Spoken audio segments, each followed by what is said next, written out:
you give us a bullet point overview with a bit of context on each of the 5 Mhm. levels of the course? Okay. The master course is simply an expanded version of what you get from IIH's 10 steps from Franz Barden. So it's all the basic skills you need to do pretty much anything in magic.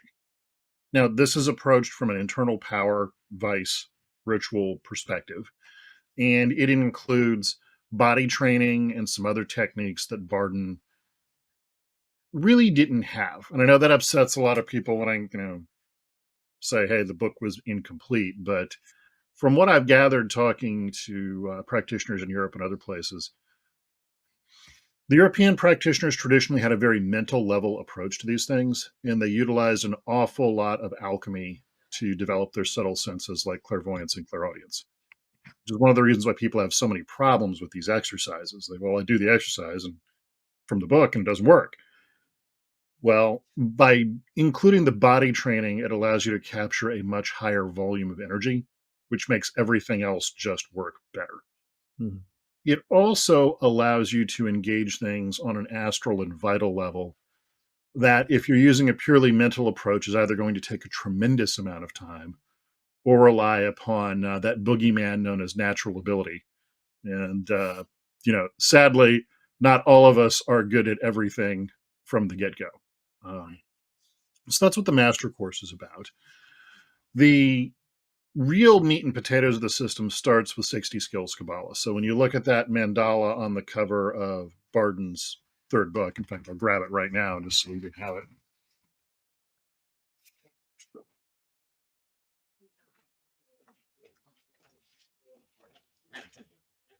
This whole inner part of the mandala represents the elements, and by virtue of that, the letters. So the next step is actually to learn how to work with the letters. No, it doesn't show Yeah. up. Now, once you've done that, you can move on to spirit magic, which is represented by the planets. It's the next ring out. And they're largely astral in nature, contrary to what some people think.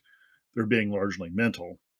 Now, this can be a little difficult for most people because they would learn this work from, say, something like the Golden Dawn rituals of the hexagram.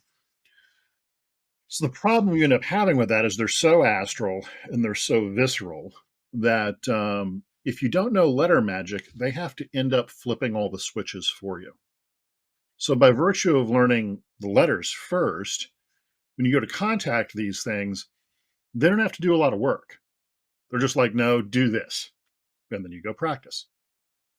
So you work your way through that.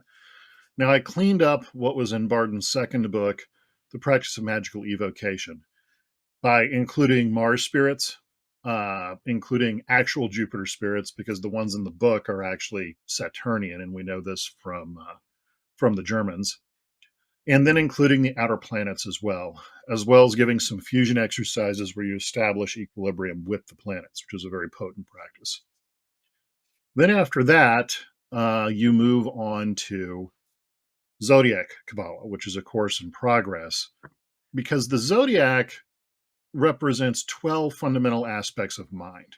It was probably the original trials of Heracles, exercises or rites of Hercules that were from Greek antiquity. And the reason why you want to do this is when you just work with the planets, these beings, and for the most part, don't have a higher nature associated with them. They're visceral, astral level beings, fairly amoral, actually. But once you move on to the zodiac, this establishes the concept of mind in those entities. So when you come back and work with the planets, they're actually much easier to manage. And in fact, in an odd way, those planetary entities look up to the zodiacal ones as a kind of higher being. Then you move on to the next stage, which is Sephiro level work, which is 12 aspects of void. So you've got the 10 conventional uh, spheres of the Kabbalah, of the Tree of Life. But it turns out there are a couple others. There's Daph and oddly Sirius, which is an interesting inclusion because Sirius, being a constellation, would normally have this kind of stellar energy associated with it, the way most of the zodiac do. but it doesn't. It actually has a Akashic nature to it. Very, very interesting.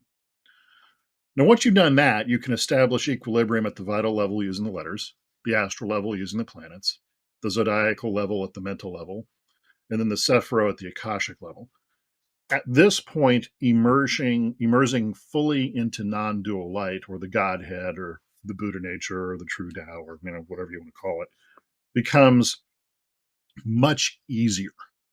So the problem with most systems is they go out there and they use this kind of brute force method to generate a lot of energy, and then they just kind of shoot into that state. But that's not a very controlled way of doing things. So most people have these intermittent experiences with non-dual light in its pure state, but they never gain the ability to actually immerse themselves into it consciously. When you finish these 5 levels, if you will, going from basic skills all the way to the Sephiro, it allows you to tune those forces at each level into equilibrium, and then take this more gross material and turn it into a more refined material of non-dual light. And you just kind of pop over to the other side. So Barden gave us a remarkable system. Sadly, he died before finishing it.